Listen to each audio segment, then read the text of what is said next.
अपने हाथों को उठा बोलो, सर्वशक्तिमान परमेश्वर, मैं तैयार हूं तेरी महिमा को देखने के लिए, तेरे वचनों को सुनने के लिए, तेरी गवाहियों को सुनने के लिए और उसे ग्रहण करने के लिए मैं तैयार हूं परमेश्वर। और अपने दिल को पूरी तरह से खोलता हूं, खोलती हूं और इसे ग्रहण करने योग्य बनाता हूं। अपने हाथों को उठाओ, यीशु मसीह के नाम में आज इस खुदावन की पाक हजूरी में मैं आपको आशीषित घोषित करता हूं। आपके रास्ते ओपन होंगे इस मीटिंग के बाद, मैं भविष्यवाणी करता हूं। आपको फेवर मिलेगा इस मीटिंग के बाद और इस मीटिंग के बीच में भविष्यवाणी करता हूं। हीलिंग, जीवित पुनः ये आपका हिस्सा होगा, मैं भविष्यवाणी करता हूं। आमीन। ऊंचा ये आशीष आप और आपके परिवारों के लिए।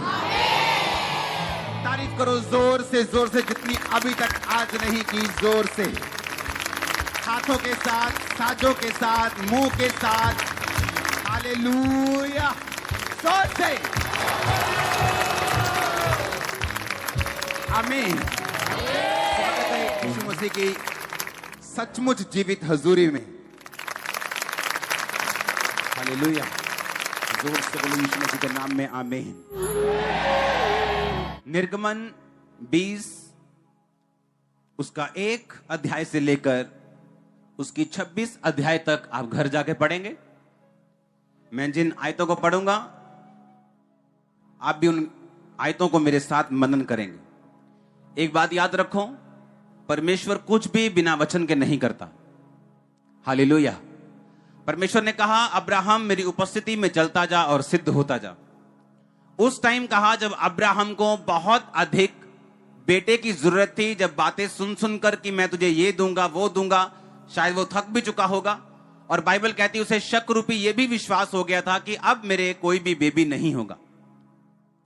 और जब परमेश्वर उसके सामने प्रकट हुए और परमेश्वर ने कहा मेरी उपस्थिति में चलता जा और सिद्ध होता जा, तो परमेश्वर ने उसे सिर्फ खिजाने के लिए यह बात नहीं बोली। जैसे एक व्यक्ति बहुत प्यासा हो और आप उस व्यक्ति के पास जाके बोले अच्छा तू चौथे कमरे में जाके लेट जा, या चौथे कमरे में चला जा, या तू फलाने घर में चला जा, सब ठीक हो जाएगा। वो बोलेगा मैं प्यासा हूं भाई, मैं प्यासा हूं, मुझे पानी चाहिए, अपनी सलाहें मत दे। पर उस बंदे को ये नहीं पता कि अगर वो चौथा घर बोल रहा है यहां से चला जा, तो उसी घर में पानी है। कितने मेरी बात को समझ रहे हैं? अगर परमेश्वर ने अब्राहम को कहा था कि मेरी उपस्थिति में चलता जा और सिद्ध होता जा, तो उसके पीछे परमेश्वर का एक रीजन था कहने का, क्योंकि तेरे बेटे होने की प्रॉब्लम यह है कि अभी तक वो नहीं हुआ क्योंकि तू सिद्ध नहीं।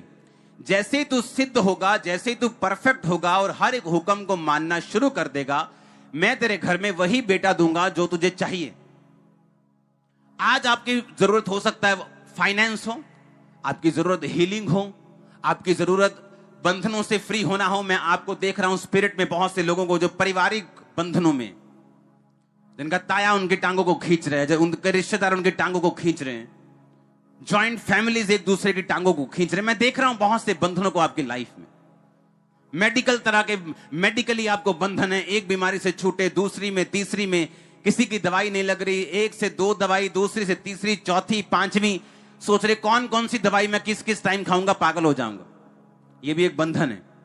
याद रखो, जब आप बोलते परमेश्वर मुझे इस बंधन से आजाद कर, या मुझे मेरे बेटे को नशों से आजाद कर, या मुझे हीलिंग दे, या मुझे फाइनेंशियली ब्लेस कर, तो जब परमेश्वर आपको वचन देता है तो आप सोच सकते हैं कि नहीं नहीं, मैं तो इस विषय में परमेश्वर से मांग रहा हूं, परमेश्वर मुझे ये वाला वचन क्यों दे रहे? अब्राहम भी ये बात बोल सकता था कि नहीं परमेश्वर मुझे ऐसा कुछ बता जिससे मेरे बेटा हो जाए, मुझे ऐसी बात बता, मेरे सामने प्रकट होकर तू ऐसा बोल कि जा दिन रात के 40 रोजे रख, मैं तुझे संतान दे दूंगा। जा तू ऐसा कर, इतना ये कुछ कर दे, मैं तुझे संतान दे दूंगा। लेकिन जब परमेश्वर उसके सामने प्रकट हुआ, परमेश्वर ने कहा सिद्ध होता जा। अब उसे मालूम था कि सिद्धता वो किस बात में उसके जिंदगी में नहीं। जब परमेश्वर आपको कई बार बोलते हैं बी परफेक्ट, आपको मालूम होता है अच्छा आपको इसीलिए परमेश्वर ने बोला कि मेरी लाइफ में ये कमी है क्योंकि मैं शायद प्रेयर नहीं करता हूं।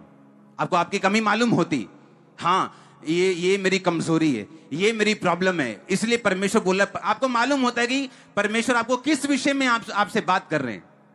अब्राहम को मालूम था कि परमेश्वर किस विषय में उससे बात कर रहे हैं, इसलिए उसने कुछ नहीं कहा। वो जान चुका था कि परमेश्वर मुझसे कहता है मैं सिद्ध हो जाऊं, अपनी जिंदगी की कमियों को निकाल दूं, ताकि जो कोई आशीष प्रभु ने मेरे लिए रखी हुई है वो बिना किसी रुकावट के मेरी जिंदगी में आ सके। अब जो वचन मैं आपसे बात करूंगा, जिस वचन के बारे में, उस वचन को तोड़ने के कारण मैं आपको कहता हूं कि दुनिया की अगर जितनी भी मिनिस्ट्रीज गिरी हैं वो उसके कारण गिरी हैं। 90% विश्वासी उस कमी के कारण गिरे हैं।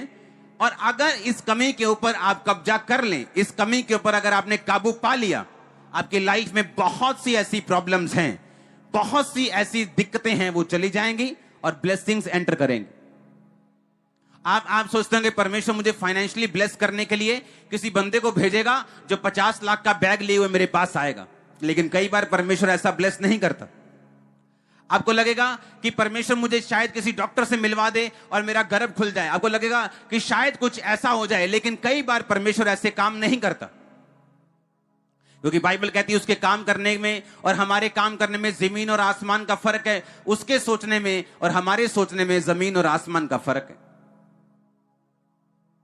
हालेलुया। निर्गमन 20 उसकी 24 आयत को पहले मैं पढ़ूंगा। मेरे लिए मिट्टी की एक वेदी बनाना और अपनी भेड़ बकरियां गाय बैल के होम बलि और मेल बलि को उस पर चढ़ाना। जहां जहां मैं अपने नाम का स्मरण कराऊंगा वहां वहां आकर तुम्हें आशीष दूंगा। लोग बोलते हैं क्यों चर्च में जाना जरूरी है? घर बैठे भी तो इबादत हो सकती है, घर बैठे परमेश्वर का नाम लिया जा सकता है। लेकिन बाइबल कहती परमेश्वर ने कहा मेरे लिए एक वेदी यानी एक परमानेंट स्थान बनाना और वहां पर अपने भेंटों को चढ़ाना, और जहां जहां मैं अपने नाम का स्मरण कराऊंगा वहां वहां मैं आपको आकर आशीष दूंगा। क्या आप नहीं जानते आज आप यीशु मसीह के नाम का स्मरण कर रहे हैं? किसका नाम लिया जा रहा है आज यहां पे? क्या लोग मेरी वजह से चंगे हो रहे हैं? बोलो, किसकी वजह से हो रहे हैं? यीशु मसीह की वजह से। तो किसका नाम हम याद कर रहे हैं? तो बाइबल कहती जहां जहां यीशु मसीह का नाम याद किया जाएगा वहां वहां मैं तुम्हें आकर क्या दूंगा? आशीष दूंगा। और मेरे लिए एक स्थान बनाना जहां पर तुम अपनी भेंटों को चढ़ाना और मेरे नाम को याद करना, और जहां जहां मेरा नाम लिया जाएगा वहां वहां मैं आकर तुमको आशीष दूंगा। इसलिए जो चर्च में लोग आने वाले लोग होते हैं वो हमेशा ज्यादा आशीषित होते हैं उनसे जो कभी कभी चर्च में आते हैं। उनकी स्पिरिचुअल लाइफ ज्यादा प्रोटेक्टेड होती, उनकी स्पिरिचुअल लाइफ ज्यादा इनलाइटेंड होती, ज्यादा वो देख सकते हैं, उनकी स्पिरिचुअल आईज ज्यादा ओपन होती और वो चीजों को अच्छी तरह से समझ सकते हैं जो आम लोग नहीं समझ सकते। अब्राहम की आशीष मिलने में और ना मिलने में अब यही फर्क रह गया था कि कौन सी ऐसी चीजें थी जो उसके आसपास हो रही थी जो अब्राहम की आत्मिक समझ में नहीं आ रही थी। और परमेश्वर उससे कह रहा था कि उस समझ में लेके आ उन चीजों को, अपनी कमियों को निकाल, तो मैं तुझे वहां पर आकर आशीष दूंगा। परमेश्वर ने इन 10 हुक्मों को पुराने नियम में दिया। लोग बोलते पुराने नियम के 10 हुक्म खत्म हो चुके हैं, ऐसा नहीं है। सारे हुक्म खत्म नहीं हुए। बलियां अब नहीं चढ़ती क्योंकि यीशु मसीह बलि खुद अपनी चढ़ाकर हमें बलियों से फ्री कर गया। विश्राम दान दिन हम अब नहीं मनाते क्योंकि यीशु मसीह के जी उठने के बाद वो शनिवार की बजाय संडे हो गया, ग्रेस का दिन हो गया। लेकिन बाकी आज्ञाएं, तू खून ना करना 13 आयत, तू व्यभिचार ना करना, तू चोरी ना करना, किसी के विरुद्ध झूठी साक्षी ना देना, किसी के घर का लालच ना करना, ये अभी भी वैसी की वैसी हैं। जबकि कुछ आज्ञाएं इनमें से ऐसी हैं जिनको यीशु मसीह ने नया नियम में और कड़ा कर दिया और मजबूत कर दिया और ज्यादा कठिन कर दिया। निर्गमन 20 की जो 10 आज्ञाएं हैं उनमें से जो 7वीं आज्ञा है वो है तू व्यभिचार ना करना। और अगर हम इस पुराने नियम की आज्ञा को नया नियम में 5 मत्ती 5 उसकी 27 में पढ़े, मैं सिर्फ पढ़ूंगा, आप सुनेंगे। तुम सुन चुके हो कि कहा गया था, कब कहा गया था? निर्गमन में, कि व्यभिचार ना करना, परंतु मैं तुमसे कहता हूं यदि कोई स्त्री पर कुदृष्टि गंदी निगाह डाले तो वह मन में उसके प्रति व्यभिचार कर चुका। यदि तेरी दाहिनी आंख तुझे ठोकर दे तो उसे निकाल कर फेंक दे, भला होगा कि तेरे अंगों में से एक नाश हो जाए और तेरा सारा शरीर नरक में ना डाला जाए। यह पुराने नियम की 7वीं आज्ञा थी, तो व्यभिचार ना करना। लिखा ये आज्ञा व्यभिचार को वर्जित करती, यानी उसको मनाही करती। अनैतिकता और कामुक पापों को ये बयान करती है कि एक व्यक्ति को अपने जीवन साथी से ही विश्वास योग्यता के साथ रहना चाहिए और उसको धोखा नहीं देना चाहिए, क्योंकि अविश्वास योग्यता और व्यभिचार परमेश्वर की दृष्टि में लिखा इतना घृणित है कि पूरी बाइबल इसके खिलाफ है। व्यभिचार, गंदी पिक्चर्स को देखना, गंदी वीडियोस को देखना, मन में गंदे विचारों को पालना, उन्हें सोचना और उनमें आगे बढ़ना। व्यभिचार इतना गंभीर पाप है कि परमेश्वर के वचन का यह अनादर करने के बराबर है और परमेश्वर की 10 आज्ञाओं में से एक और यीशु मसीह की मत्ती की आज्ञाओं को तोड़ने के बराबर है। बाइबल में जितने भी पाप हैं, बाइबल कहती है कि व्यभिचार एक ऐसा इकलौता पाप है जो आप अपने शरीर के खिलाफ करते हो। लिखा व्यभिचार करने वाला व्यक्ति अपने शरीर के खिलाफ पाप करता है और बाइबल कहती है अगर आप अपने शरीर को खिलाफ पाप करेंगे जहां पर पवित्र आत्मा रहता है तो परमेश्वर इसका दंड आपको देगा। दुनिया में बहुत सारी ऐसी घटनाएं हैं जहां पर लोग इस व्यभिचार के कारण मर गए और अगर आप ध्यान लगाएं दुनिया में वो और ऐसी कितनी गंभीर बीमारियां हैं जो इस व्यभिचार के पाप की वजह से लोगों को लगती हैं। वो मानसिक, शारीरिक और पैसे की कमी की प्रॉब्लम उनकी लाइफ में सदा रहती है। व्यभिचार एक ऐसा पाप है, अगर यह आपकी लाइफ में रहे तो नीति वचन 5 उसकी 1 आयत से मैं पढ़ूंगा। हे मेरे पुत्र, मेरी बुद्धि की बातों की ओर ध्यान दे, मेरी समझ की बातों की ओर कान लगा, जिससे तेरा विवेक सुरक्षित बना रहे और तू ज्ञान के वचनों को थामे रहे। क्योंकि पराई औरत के होठों से मधु शहद टपकता है, उसकी बातें तेल से भी अधिक चिकनी हैं, लेकिन उसका परिणाम नाग दोना सा कड़वा और 2 धारी तलवार सा पैना है। उसके पांव मृत्यु की ओर बढ़ते हैं, उसके पग अधोलोक तक पहुंचते हैं, इसलिए उसे जीवन का समथर पथ नहीं मिल पाता। उसके चाल चलन में चंचलता है, परंतु वह उसे आप नहीं जानती।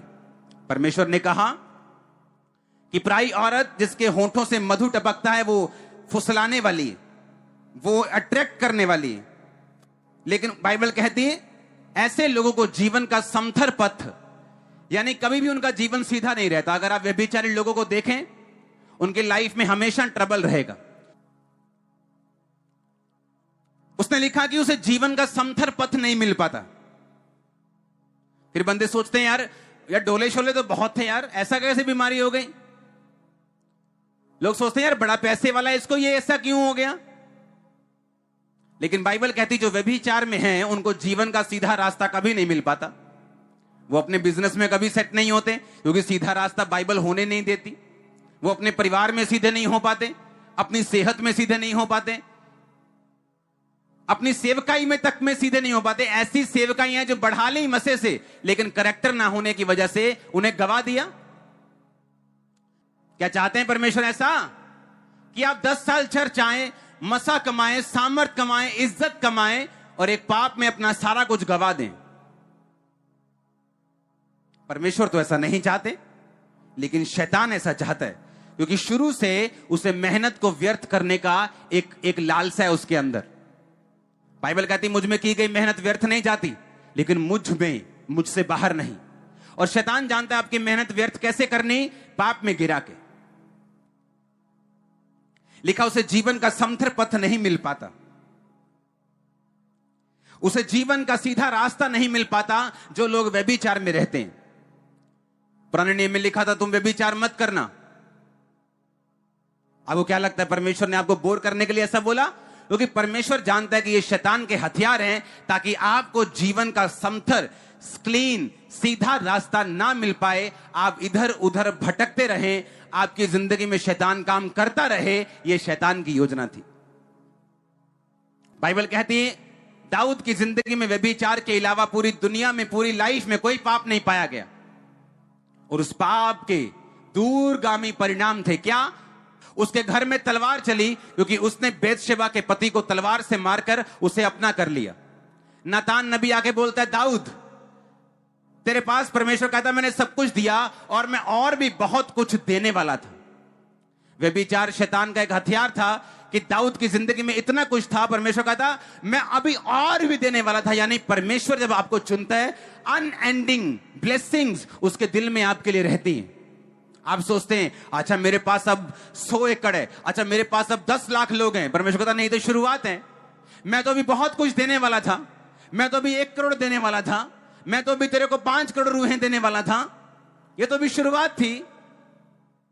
मैं तो तेरे को और बड़ा बिजनेस देने वाला था, मैं तो तेरी चंगा करने वाला था। सोचो परमेश्वर आपसे क्या कहता होगा।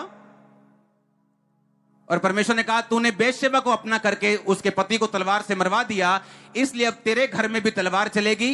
और बाइबल कहती है उसके घर में तलवार चली, उसके अपने बेटे ने दूसरे सौतेले भाई को मार दिया और उस परिवार में खून हुए और वो परिवार दाऊद के भी खिलाफ हुआ, फिर उसका खून हुआ और ये खून चलता रहा क्योंकि दाऊद ने व्यभिचार का पाप किया। उसे जीवन का समथर पथ नहीं मिला, माफी मांगने पर माफ कर दिया गया लेकिन रास्ता सेम नहीं रहा। माफी मांगने पे मिल जाती लेकिन अब रास्ता वो नहीं।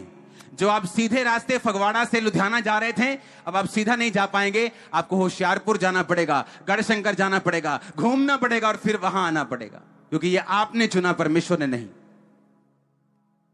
उसने कहा उसे जीवन का सीधा रास्ता नहीं मिल पाता जो लोग व्यभिचार करते हैं। लिखा इसके परिणाम दूरगामी और गंभीर होते हैं। नीति वचन 6 मैं 23 से पढ़ूंगा, आप उसे 26 से देखेंगे। आज्ञा तो दीपक और शिक्षा ज्योति और सिखाने वाले की डांट जीवन का मार्ग है, ताकि तुझको बुरी स्त्री से बचाए और पराई स्त्री की चिकनी चुपड़ी बातों से बचाए। उसकी सुंदरता देखकर अपने मन में अभिलाषा ना कर, वह तुझे अपने कटाक्ष में फंसाने ना पाए, क्योंकि वैश्यागमन के कारण मनुष्य टुकड़ों का भिखारी हो जाता है।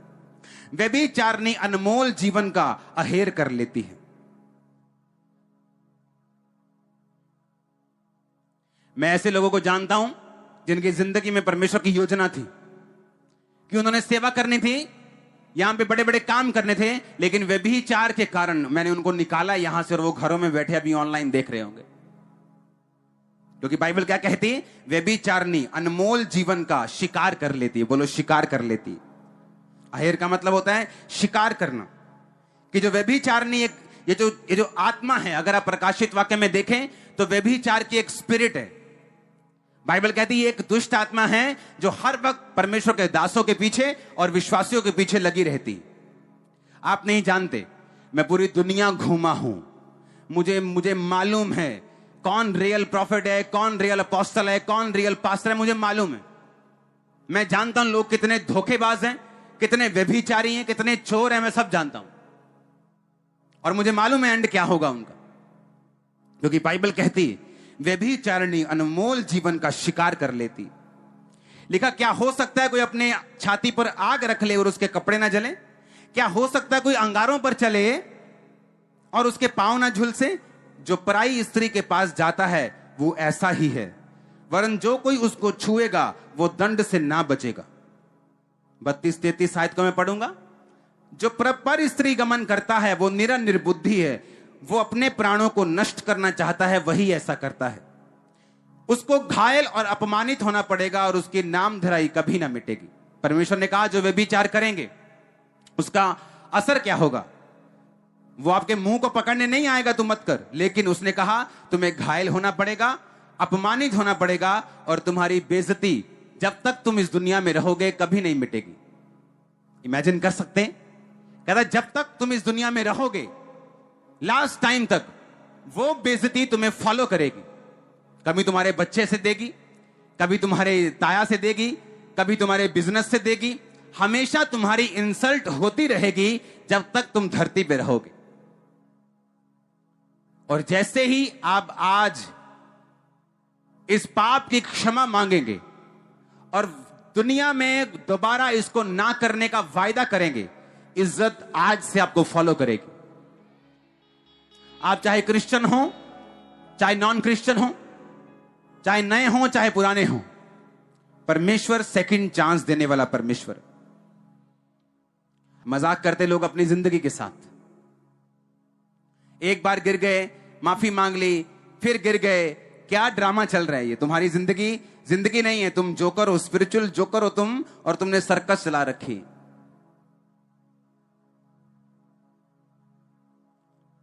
नए नियम में पौलुस कहता तुम घमंड करते हो कि ऐसा व्यक्ति हमारे बीच में, इसकी 5 गर्लफ्रेंड्स हैं, वाह। कहता ऐसा व्यक्ति निकाल दिया जाए, शरीर के विनाश के लिए शैतान को सौंप दिया जाए।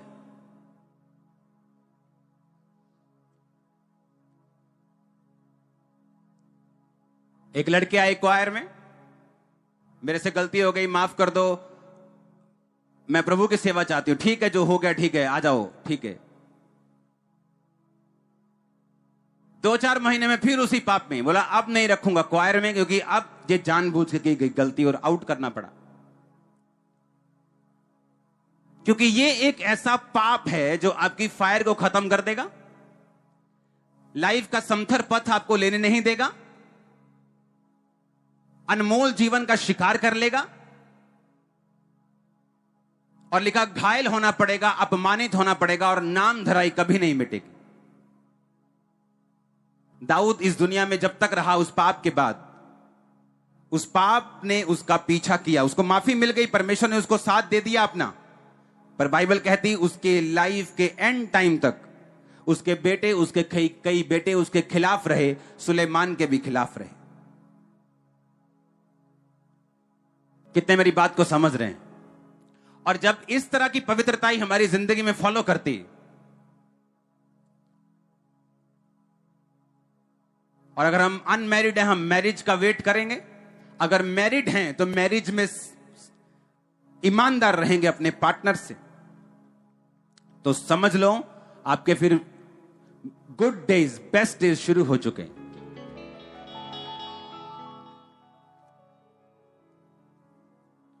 क्योंकि बाइबल कहती है इसके परिणाम दूर वाले। इसके परिणाम कौन से हैं? दूरगामी और गंभीर।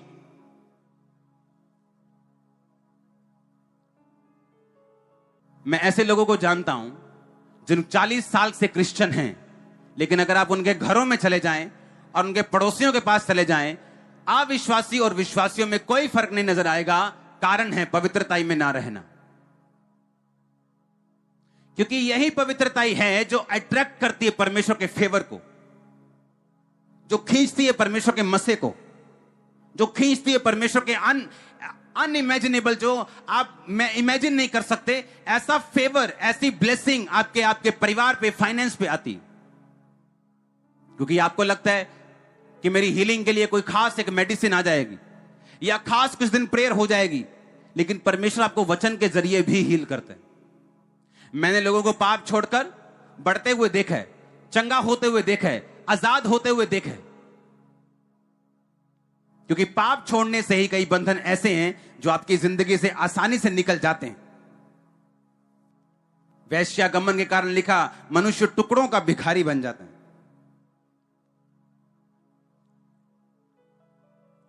बाइबल कहती पर स्त्री गमन करने वाले, जादू करने वाले, टोना करने वाले, व्यभिचार करने वाले परमेश्वर के राज्य के वारिस नहीं होंगे। अगर जिंदगी में लंबा जाना है तो आपको इस तरह की पवित्रता ही अपनी जिंदगी में फॉलो करनी पड़ेगी। अपने पड़ोसी को बोलो पवित्र बन। परमेश्वर के वचन का अनादर मत कर, क्योंकि तू परमेश्वर का उत्तराधिकारी नहीं बन सकता अगर तू अपना जीवन वैश्याओं के हाथ में और व्यभिचारियों के हाथ में दे दे। हालेलुया। उसने कहा व्यभिचारिणी अनमोल जीवन का शिकार कर लेती। आप चाहते हैं आपका अनमोल जीवन शिकार हो? क्योंकि लोगों को यह मालूम नहीं होता उनकी जिंदगी में परमेश्वर की कितनी बड़ी योजना है, परमेश्वर ने किस काम के लिए उनको अपने पास बुलाया। अगर उसने आपको अपने पास बुलाया, उसने आपको कोई टेस्टिमनी देनी, गवाही देनी, आपको ऊंचा करना है, आपके रिश्तेदारों को आपके जरिए बचाना है। वो तभी बचा पाएगा अगर वो आपकी लाइफ में प्रूफ करेगा कि वो जीवित परमेश्वर है। पर ऐसा कैसे होगा? आपको मदद करनी पड़ेगी परमेश्वर की, आपको कॉपरेट करना पड़ेगा परमेश्वर के साथ, आपको उसके वचन पे चलना पड़ेगा ताकि आप सिद्ध हो सके और परमेश्वर आसमान की खिड़कियां और दरवाजे खोलकर आप पर आशीष की बारिश कर सके और लोग ये देखकर जान सके कि सचमुच ये वही व्यक्ति जिसे परमेश्वर ने बढ़ाया। आपका चरित्र आपके लिए सबसे बड़ी प्रोफेसी। आप मुझे अपना चरित्र बताओ, मैं आपको आपका फ्यूचर बता सकता हूं। आपका कैरेक्टर आपकी सबसे बड़ी प्रोफेसी, आपका चरित्र आपकी सबसे बड़ी प्रोफेसी। बाइबल कहती है याकूब जब अपने बेटों को आशीर्वाद देने लगा तो सब बेटों को बुलाया और उनके चरित्र के हिसाब से उनको प्रोफेटिक वर्ड्स दिए। जो कुछ उन्होंने पास्ट में किया उसका असर हुआ, चाहे अच्छा किया तो अच्छा, बुरा किया तो बुरा। परमेश्वर माफ करने वाला परमेश्वर है। इसका मतलब यह नहीं कि आप बार बार गुनाह करें, वो माफ करने वाला परमेश्वर है। इसकी गंभीरता को समझते हुए, इसकी वैल्यू को समझते हुए आगे से हम पाप ना करें, बाइबल कहती। इमेजिन करो एक 18 साल का लड़का, एक 17 साल की लड़की बॉयफ्रेंड गर्लफ्रेंड है आपस में, और यही वो टाइम था जब परमेश्वर ने गाइड करना था कि बेटा तू इधर जा, तू इंजीनियर नहीं बनेगा, तू सीए में जाएगा, तू अकाउंटेंट बनेगा, क्योंकि तेरी प्लानिंग, प्रभु की मेरी प्लानिंग तेरी जिंदगी में ये है। पर वो किसी से प्रभावित है, वो उसे लगता है कि मैं इंजीनियर बन जाऊंगा और मैं सीधा गूगल में जाऊंगा जॉब करने के लिए, लेकिन इसके लिए वो चुना नहीं गया। मालूम कैसे हो? मालूम तब होगा जब परमेश्वर उससे बात करेंगे। लेकिन उसी टाइम पे जब परमेश्वर ने बात करनी थी, शैतान को मालूम है कि परमेश्वर इससे बात करेंगे और अगर मैं इसके पाप में फंसा के इसके कानों को मोटा कर दूंगा तो ये परमेश्वर की बात को सुन नहीं पाएगा। और इसलिए बाइबल कहती व्यभिचारिणी अनमोल जीवन का अहेर कर लेती। अब वो बंदा क्या कर रहा है? इंजीनियरिंग कर रहा है, मार्क्स भी अच्छे आ रहे हैं, लेकिन फिर भी लाइफ में ब्लेसिंग नहीं। क्यों? क्योंकि वो बना नहीं है उस काम के लिए, वो बना है किसी और काम के लिए। और वो बताएगा कौन? बताएगा परमेश्वर का आत्मा। वो बताएगा कब? जब हम सिद्धता में चलेंगे और परमेश्वर के वचन को तोड़ेंगे नहीं। इमेजिन करो, शादी करनी है 30 साल में, 18 साल में उस बॉयफ्रेंड की जरूरत क्या है? वो 12 साल तुम उसके भाई बन के रहोगे, जिथे आएगी उथे जाना, ट्यूशन से चली गई हैं, अच्छा घर आ गई हैं, अच्छा रोटी खा ली है, पानी पी लिया, क्या ड्रामा लगाया हुआ है। अब तेरे बनने का टाइम और शैतान तुझे बिगाड़ रहे। और जब तब बन गए और जब मैरिज का टाइम होगा, परमेश्वर उस हिसाब से तुम्हें आपका पार्टनर देगा जो उस विजन को आगे लेके जाएगा, बल्कि पीछे खींचने वाला नहीं होगा। हर एक चीज टाइम पर अच्छी लगती।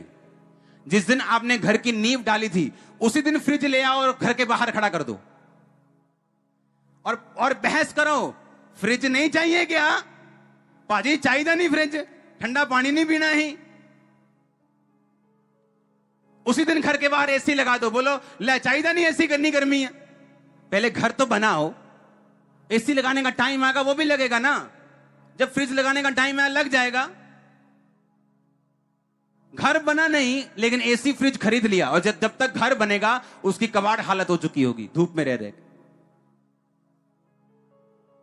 आपको क्या चाहिए? आपको क्या लगता है परमेश्वर से ज्यादा मालूम है आपको? और कब चाहिए? क्या आपको लगता है परमेश्वर से ज्यादा मालूम है आपको? आपको कब चाहिए और कितना चाहिए और कौन सा चाहिए, वो राइट टाइम पर आपको देगा। आदम ने नहीं कहा मैं बड़ा कल्ला, मैं प्रभु कुछ सोचता क्यों नहीं तू? वो काम कर रहा था जो परमेश्वर ने ठहराया। और बाइबल कहती है परमेश्वर ने देखा आदम मेरा काम कर रहा है, मैं इसके लिए सहायक बनाऊंगा। जब वो आपको देखेगा पवित्रताई में चलते, वो जान लेगा मुझे इसे बिजनेस देना जरूरी है। वो जान लेगा मुझे हीलिंग देना जरूरी है। वो जान लेगा मुझे कौन सी बात कब देनी है। सब बात टाइम पर आएंगी यीशु मसीह के नाम में। अगर आमीन हो चाहे चर्च।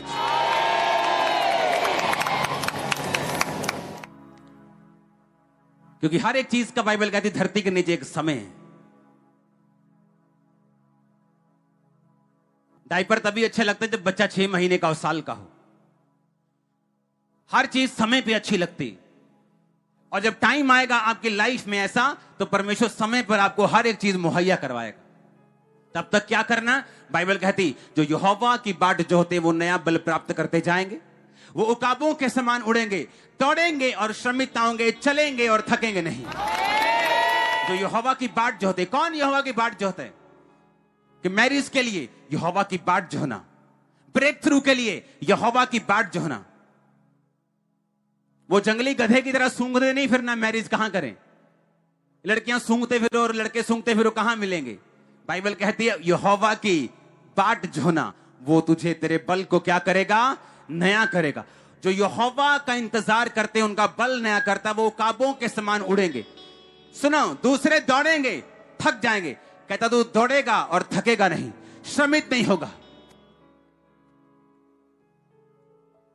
मैंने एक्साइटेड फ्रेंड्स देखे, एक्साइटेड फ्रेंड्स जिनको शादी की इतनी एक्साइटमेंट थी, मैं देखकर हंसता था उनको। मैं बता नहीं सकता वो क्या क्या करते थे रूम में। शादी की एक्साइटमेंट। शादी के 1 साल बाद ऐसा, क्या बोलते हैं, ऐसा उनको खत्म हुए हैं ना, फिनिश हुए हैं ना, वो शक्ल दिखाने जैसे भी नहीं। परमेश्वर जानता है आपको क्या देना है और कब देना है और कितना देना है। उसकी बाट को जोहना, वो सेवकाई हो, वो बिजनेस हो, वो आपकी पर्सनल लाइफ हो, इंतजार को करना, प्रेयर के साथ आगे बढ़ना, जिंदगी का टेस्ट चेंज हो जाएगा। आप देखना कैसा क्या क्या होता है। और जब शैतानी डिस्ट्रैक्शन को हम अलाउ करते हैं, हम फालतू की फाइट्स को भी अलाउ करते हैं। वो फाइट्स परमेश्वर ने हमें नहीं दी, वो हमने खुद खरीदी, वो हमने खुद कमाई है, वो परमेश्वर के वचन को तोड़कर हमने खुद देखी।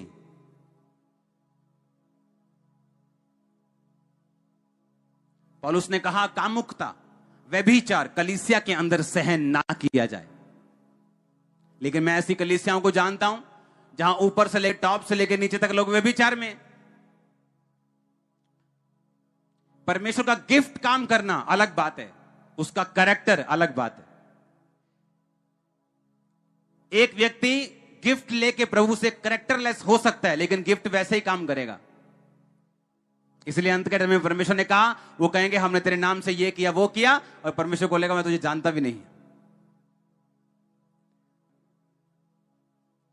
अगर आप चाहते हो आपकी लाइफ का बेस्ट ना खोए और वही आपको मिले जो आपके लिए डिजाइन किया गया है, आज से आप पवित्रताई में जिएंगे यीशु मसीह के नाम में। और मर्जी आपकी है, मैं अब आपको पकड़ने वाला थोड़ी हूं घर आके। मैं आपको वचन दे सकता हूं, क्योंकि अगर मैं पीछा नहीं कर सकता, यह वचन आपका पीछा करेगा। आपको मालूम होगा अब बढ़ना मेरे हाथ में है, आशीष लेना मेरे हाथ में है, आगे जाना मेरे हाथ में। ऐसे लोग भी हैं जो आए चर्च हैं लेकिन घूम इस समय वंडरलैंड में रहे होंगे। और सोचो जब लाइफ में वो मांगेंगे इमरजेंसी में, और वो रोएंगे और परमेश्वर हंसता होगा। आपको देखना होता है शैतान कहां से आपको अटैक कर रहा है। अपने शरीर के, अपना चाल, अपनी ढाल इस तरह से बना के रखनी है कि आप किसी के लिए पाप का कारण ना हो। और अगर कोई आपको भरमाने की कोशिश करे तो आपको मालूम हो ये शिकार करने आया। बात छोटे होने की या बड़े होने की नहीं। बाइबल कहती दाऊद अपने परिवार का त्यागा हुआ बच्चा था, सबसे अलग थलग काम करने वाला, छोटू मोटू काम करने वाला, लेकिन प्रभु ने उसे चुना। पता है क्यों? पवित्रताई के कारण। उस जेल में भी यूसुफ छुड़ाया गया, क्यों? पवित्रताई के कारण। पवित्रताई एक ऐसा हथियार है, अगर आपने इसे अपना लिया, आपकी लाइफ का बड़े से बड़ा बंधन एक दिन टूट जाएगा। आपको मालूम क्या? वो बड़े से बड़ा क्यों ना हो, टूटने में चाहे उसे 10 साल लग जाएं, वो बात अलग है। परमेश्वर की योजना के ऊपर निर्भर करता है। वो 1 साल में टूटे कि 10 साल में के 1 दिन में टूट जाए, वो प्रभु पर निर्भर करता है। उसकी योजना के हिसाब से हर एक बंदे की लाइफ में अलग अलग है। लेकिन मैं आपको हथियार दे रहा हूं, मैंने इसे अपनाया है, मैंने इसे यूज किया है, मैंने इसका असर देखा है। पवित्रताई एक ऐसा हथियार है, अगर आप इसे यूज करेंगे, अपनी लाइफ का सबसे बड़ा बंधन आप टूटते हुए देखेंगे। वो कोई भी हो सकता है, बीमारी हो सकती है, परिवार का हो सकता है, फाइनेंशियल हो सकता है, एनीथिंग। वो नाम ले लो क्या है। अगर आप चाहते हो कि शैतान आपका शिकार ना करे, आपको इस पाप से दूर रहना होगा। दिमागी व्यभिचार, फोटोज, वीडियोस, मन की इच्छाएं। लिखा जब मन की इच्छाओं को सेकते हैं तो वो पाप को जन्म देती है। हालेलुया। जैसे ये विचार आए, इसको डांट दो और ध्यान दूसरी ओर कर लो। आपको मन में आपको कंट्रोल रखना होगा, उस पवित्रताई को बना के रखना होगा। हेवन आपके लिए ये जो नीचे वाला हेवन, यानी ये जो आसमान आप देख रहे हो ना, ये छोटा पड़ जाएगा आप लोगों के लिए। अपने हाथों को उठाओ। Thank you Jesus. मैं इस वचन पे विश्वास करता हूं, इस पवित्रताई को बना के रखूंगा। मैं इस वचन पे विश्वास करता हूं, मैं तेरे वचनों के ऊपर चलूंगा। उठाओ अपने हाथों को, अंगीकार करो। अगले 5 मिनट यीशु मसीह के सामर्थी नाम में